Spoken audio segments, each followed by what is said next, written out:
almost a bit like a cigarette company rather than an airline, do you think? A what? Must be a cigarette they're advertising.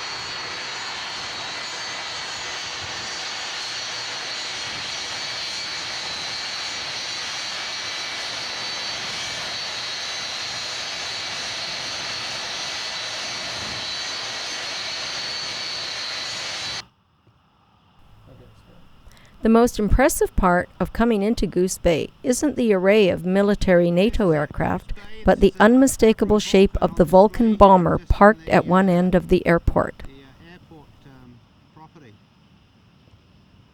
There's Steve there having a look around. And there's the Bristol over there, parked behind it.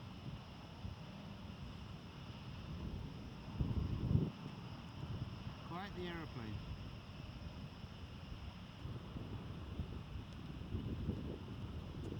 That's an amazing shape.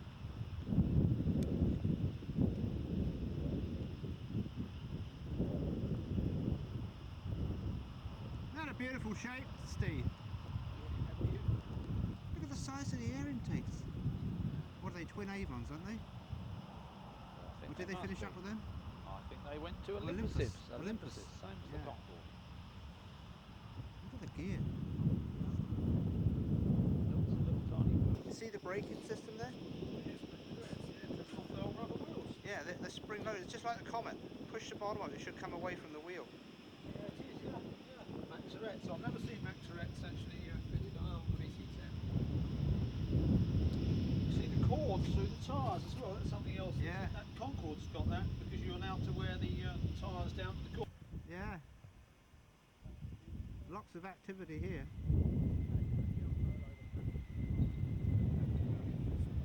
Yeah. That's a Dutch Air Force Tornado.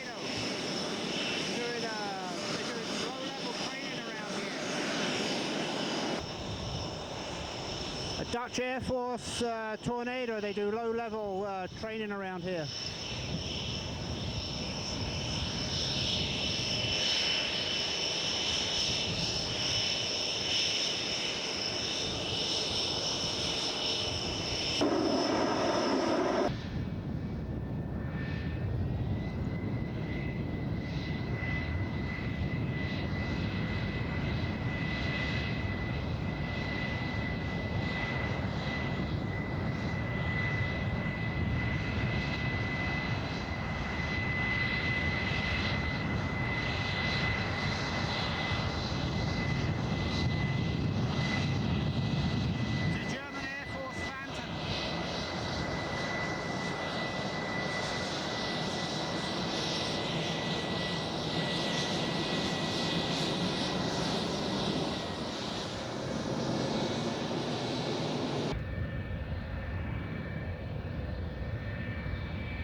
He just blew his chute off.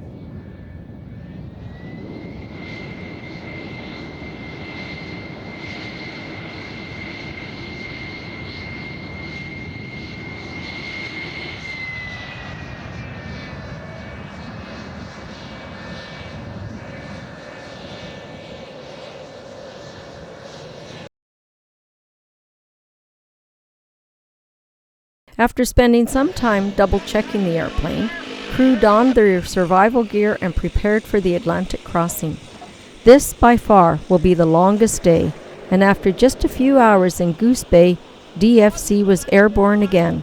This time, the crew pointed the nose towards the North Atlantic and said goodbye to North America.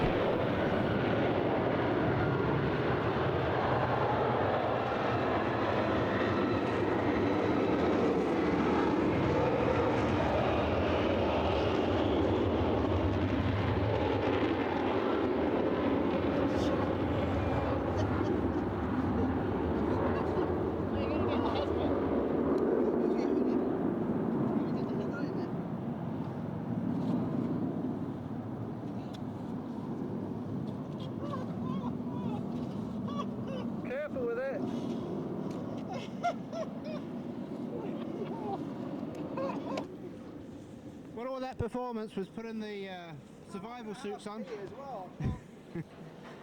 Put their survival suits on because we're just about ready to leave Goose Bay, and we're heading out to Iceland. What's the time now, Steve? 2ish?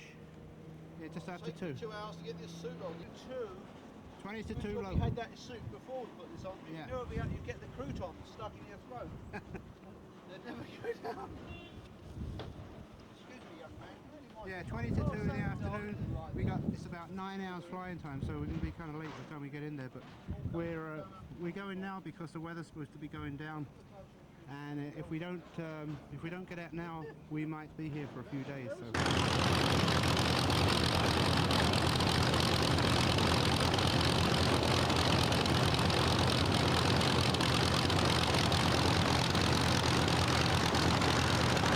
Unlike flying across the Atlantic in a commercial airliner, the Bristol does not have the luxury of being pressurized and therefore does not get to fly above the weather. This meant that DFC flew at an average altitude of 8,000 to 10,000 feet.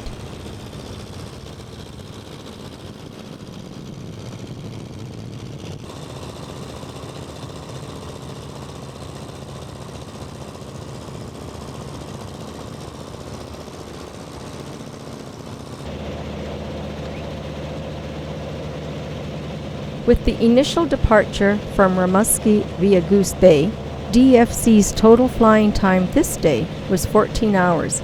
Compare that to a little more than 6 hours in a commercial jet without having to make stops along the way.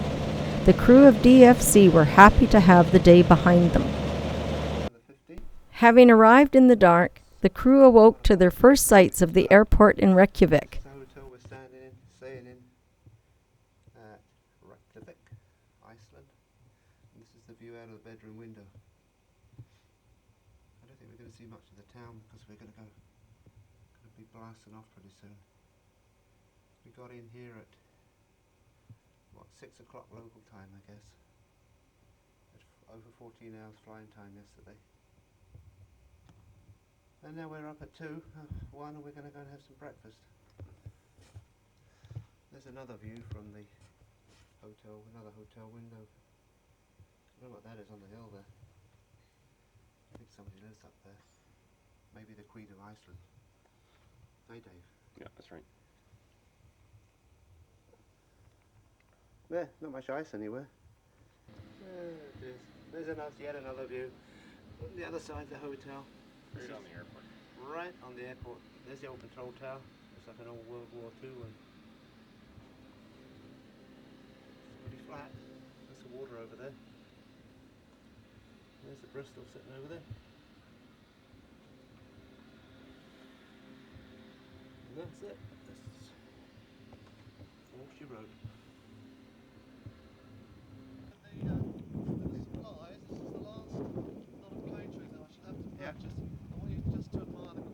Oh, isn't that excellent? Yes. These are sandwiches in the true Canadian English tradition. Yes, excellent. As a catering manager, I think you're doing the most excellent Well, job. we do try, and if no one eats them all, then we can always just let them go nice and crusty and use them as doorstops. Yes. What was the mustard? English mustard. No mustard. Icelandic mustard. Well, we got Mr. the- Gilbert, we got- spent his life complaining about the I thought quality that of was the going to be a catering. birthday cake for our catering manager.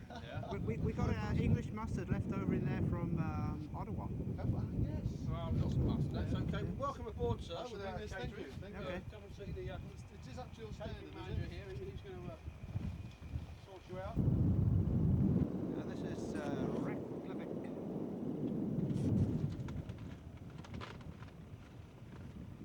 On this 15th day of September. It's just gone 4 o'clock in the afternoon and we're just about ready to blast off for Birmingham. It's about 6 hours flying time away. There's the old control tower, local hangar. There's the new control tower and there's the hotel, nice and handy. And there's a whole bunch of cars there with people sitting in watching us mess around here. And there's a neat old, it's an old Russian trainer, a yak or something or other.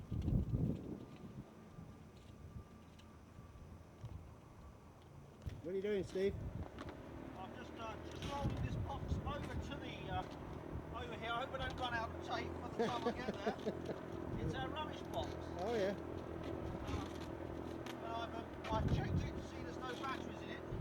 You didn't leave any batteries in it. We'll be looking for some. Yeah. Why don't you just pick it up and carry it? Well, I'm going to roll it. We always roll things. It saves battery range. Have a roll the tape. Oh, there's a battery. Is that a new one? I think you're losing it, Steve. Okay. Well, you have the roller. Yeah, this is the Motley crew. Ready to blast off at Birmingham.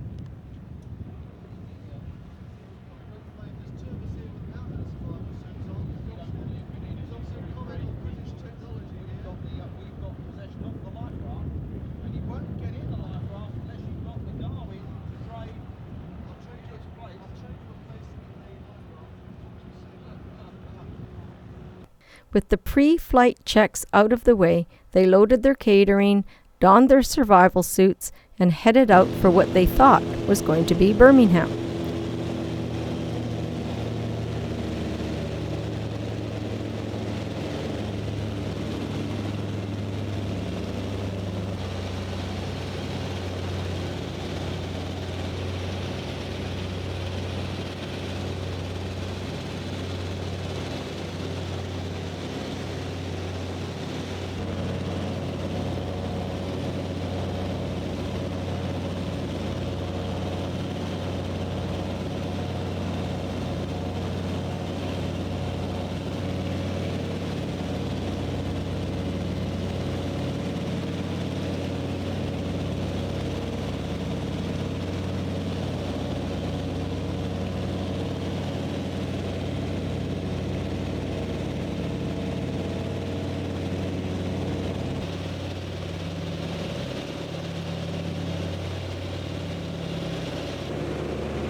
Having arrived in the dark, the crew awoke to their first sights of the airport in Reykjavik. With the pre-flight checks out of the way, they loaded their catering, donned their survival suits, and headed out for what they thought was going to be Birmingham. Just before dark, the crew started to notice some vibrations coming from the port engine, and with a visual inspection out of the freight hold windows, they noticed DFC's exhaust stacks vibrating in a way that they shouldn't. After dark, the image only got worse as the vibrating was also producing sparks that could be seen coming out of the engine. As time wore on, these sparks became progressively worse. This is Glasgow Airport, and we just landed here with one engine out. 20 minutes out, there's a lot of coughing and spluttering, and Dave shut it down. Now we're over here at the British Airways hangar, and the plan is to put it in the hangar, and we're going to take the wrappers off and do a quick check to see if we can figure out what's wrong with this thing. It's that engine there, number one, the left-hand engine. And the other engine started to, was making a lot of oil out of the front. It was running at 2400 RPM for 40 minutes, and I guess it just didn't like it. I think the guys in the hangar are going to get much done tonight. She's going in the hangar. The guy driving the tug, when he first came and towed us off the runway, because you can't taxi with one engine, so we had to stop on the runway. When he first came over, he came round and parked himself in front of the plane. I don't suppose he's ever towed a tail dragger before, so we had to tell him to hook onto the back. I don't think these guys are going to be doing much work tonight. They're going to be gawking at the Bristol. DFC was at approximately 9,000 feet when its engine was shut down. With only one engine running, she lost almost 5,000 feet by the time she cleared the Scottish coast. DFC just couldn't fly any higher. C-FDFC was so low that the controller actually had to vector her through valleys in order to make Glasgow.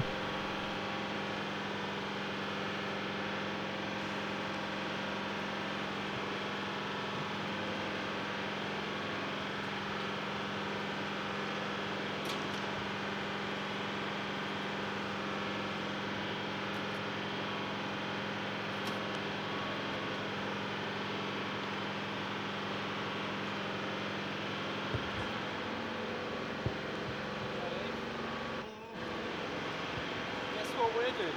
What are you doing, Jim? Oh, well, we're having fun taking cylinder head off. Why would you want to do such a thing? Well, you know, we thought we'd make